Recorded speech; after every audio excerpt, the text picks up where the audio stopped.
तो भारत में यूरोप का आगमन किस कारण से भारत में यूरोपियन वासी समुद्र मार्ग खोज कर कर आए?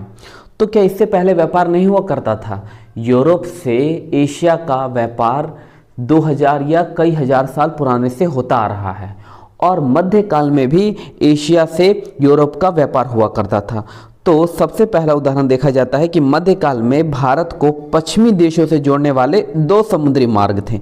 एक था फारस की खाड़ी वाला मार्ग और दूसरा था लाल सागर वाला मार्ग,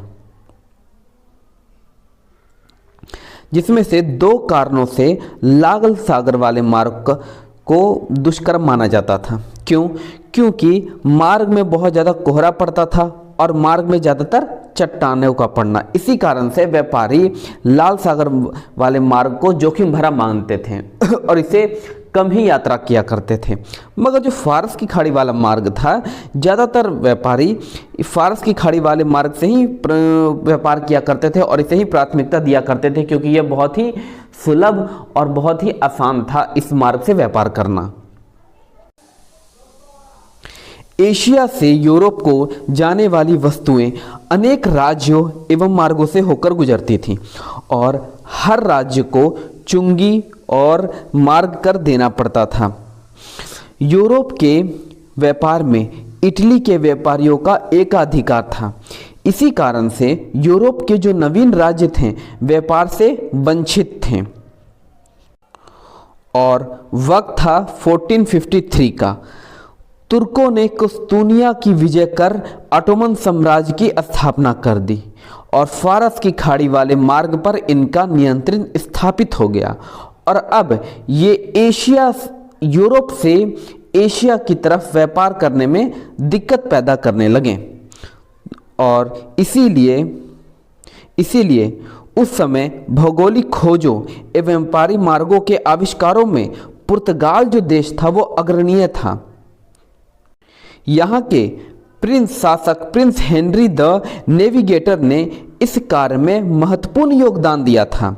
करीब 1486 ईस्वी में पुर्तगाली नाविक बर्थलोम्यूड्यूज ने अफ्रीका स्थित उत्माश द्वीप यानी कि केप ऑफ गुड होप की खोज निकाला था और करीब 1492 में स्पेन की सहायता से कोलंबस नाम का एक नाविक भारत की खोज के लिए निकला, मगर अटलांटिक महासागर में जोखिम से भरी यात्रा प्रारंभ की और अतः उसने अमेरिका की खोज कर डाली और उसके कुछ दिन बाद ही 1498 ईस्वी में एक पुर्तगाली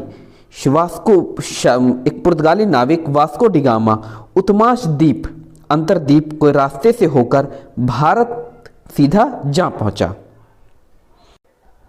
और पुर्तगाली द्वारा यूरोप और भारत के बीच सीधे समुद्री मार्ग खोजने में आर्थिक एवं धार्मिक दो कारण सक्रिय थे। आर्थिक कारण था व्यापार करना और धार्मिक कारण था एशिया में ईसाई धर्म का प्रचार करना। सर्वप्रथम 1498 ईस्वी में वास्को डिगामा भारत में कालीकट बंदरगाह पर पहुंचा। यहाँ पर पहले से बसे हुए अरब व्यापारियों ने इनके साथ वैमनस्य का रवैया अपनाया, क्योंकि ये पसंद नहीं करते, क्योंकि अरबवासी पहले से वहाँ से व्यापार कर रहे थे और अब ये पुर्तगाली आ गए जो वो नहीं चाहते थे कि कोई भी यूरोप का एशिया भारत के साथ व्यापार करे, इसीलिए। लेकिन कालीकट के राजा जेमोरियन ने इसका स्वागत किया और मसाले तथा जड़ी बूटी ले जाने की अनुमति भी प्रदान कर दी। करीब 1500 ईस्वी में अल्वारेज कैब्रल के नेतृत्व में पुर्तगालियों का दूसरा अभियान दल भारत गया। यह भी मसाला आदि लेकर पुर्तगाल पहुंचे। करीब 1502 ईस्वी में वास्को डिगामा पुनः भारत आया और इसी वर्ष उसने कोचिन में पुर्तगालियों की प्रथम फैक्ट्री की स्थापना की, अर्थात भारत में प्रथम पुर्तगाली बस्ती बसाई। करीब 1505 ईस्वी में पुर्तगाली सरकार ने एक नई नीति अपनाई, जिसके द्वारा भारत में एक गवर्नर नियुक्ति की गई और इस संदर्भ में पहला गवर्नर अल्मीडा बना।